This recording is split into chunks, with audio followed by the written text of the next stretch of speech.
Hi guys, it's Matt. Welcome to the video. I am a compulsive gambler in recovery and I'm your mind and movement mentor here to help you.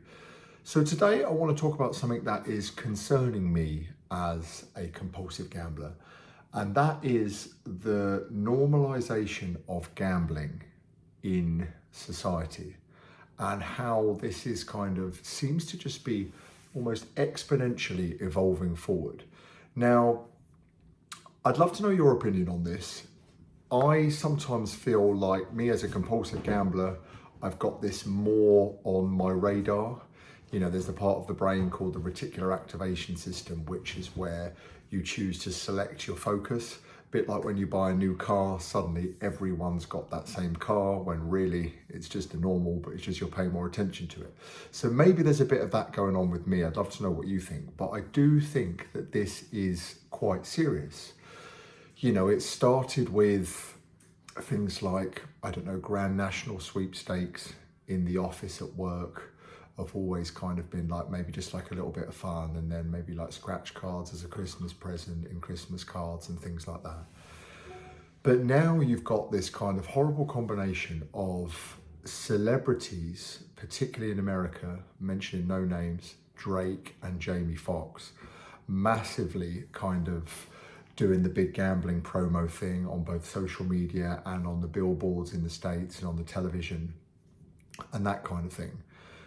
And not to mention that you've got obviously almost every market that you can bet on in sports these days, from everything to how far a player's going to run in the NFL to the number of corners, throw-ins, shots on target, as well as all the classic stuff, who's going to win the match. There's so many markets and so much kind of gambling exposure everywhere. But now it seems like it's getting even worse. Like the other day, I discovered that when you go to Sainsbury's, you can spin the wheel on your Nectar points to get, I think it's either like money off coupons or more kind of Nectar points or something like that. And it's just this gamification and like glorifying of gambling insidiously creeping into society. And I worry about it because I've already done videos talking about the younger generation with like the virtual currencies and things that they get on some of the games, and how the computer games now are almost like collecting coins and spinning and lucky dip type behavior, which is very, very kind of different from like Tony Hawk skateboarding, for example, which was just a classic platform game, showing my age, but back when I was younger. And I don't think it's a good thing at all. And I think, with my conspiracy theorist hat on, which comes on from time to time, it's hard to argue that over the last 100 years or so, we haven't been trained into being consumers of products. There's a fantastic documentary you can watch about this called The Century of the Self, where he talks about Sigmund Freud's nephew and how he discovered that people will buy things based on attaching it to their identity. And that's where kind of the whole consumerism, materialistic culture kind of started. And, society has you kind of on a leash, if you will, for happiness is around the corner, just with this next pair of shoes, just with this next car, just with this next belt buckle, and lots of industries are kind of skewed in this direction. It's just like the world we live in. The fashion industry is a classic example of this. The skincare, cosmetics industry is an example of this. You're just one moisturizer away from being like the best you could ever look. The fitness industry, you have to argue, which I work in fitness and nutrition, that largely is around this idea of if you could just lose a little bit of weight, then all of your problems will go away.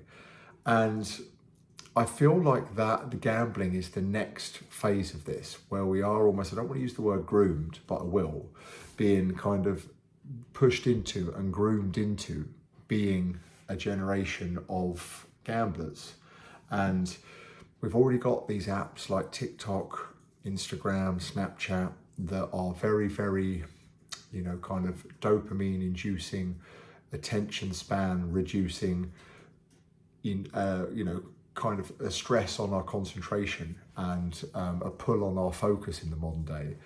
And, that's where a lot of gambling behavior can start. And that lack of attention and that almost like that hyperactivity coupled with exposure to gambling just does not bode well for the next generation, I don't think. So I think we need to be really kind of mindful about it. We've already got gambling on the phones, which makes it 24/7, which, even 20 years ago, that wasn't possible. So you can potentially gamble all through the night. And I've done that, by the way, in my, my true compulsive days. And the fact that even if you're going into supermarkets now, or places just where you just really do not expect to see any kind of gambling thought processes, it can be very, very triggering to a compulsive gambler. It really can. It's one of those things where that kind of mindset doesn't necessarily ever leave you, and you kind of have to be on guard for that. And it sounds so innocent to someone who's not a compulsive gambler, but the more that it comes into society, just the more problematic it can be for problem gamblers. But also I think it's just moving the needle in the wrong way of bringing more people into that problem gambling territory, especially from a younger age. I really just don't think it's good news at all. So I really, I think the question is kind of, what can we do about it? Is there some more regulation coming in that can be, that could help stop this kind of thing? Because I could genuinely see us being the frog in the boiling water here.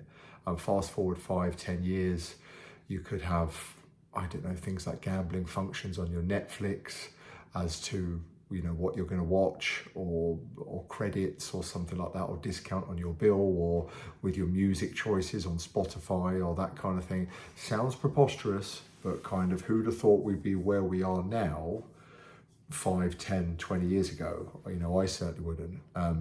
So a little bit worrying times ahead, but all the more reason, if you are a problem gambler, to do the right things, the things that I talk about in these videos. I always say I make these videos for someone who is like a younger version of me, for this kind of slightly abstract view on content that wasn't available, that I don't see much of, that can be helpful and can help you recover from this kind of cunning, baffling and powerful addiction. So if you know anyone that's struggling with gambling, please feel free to share this with them, help me reach more people.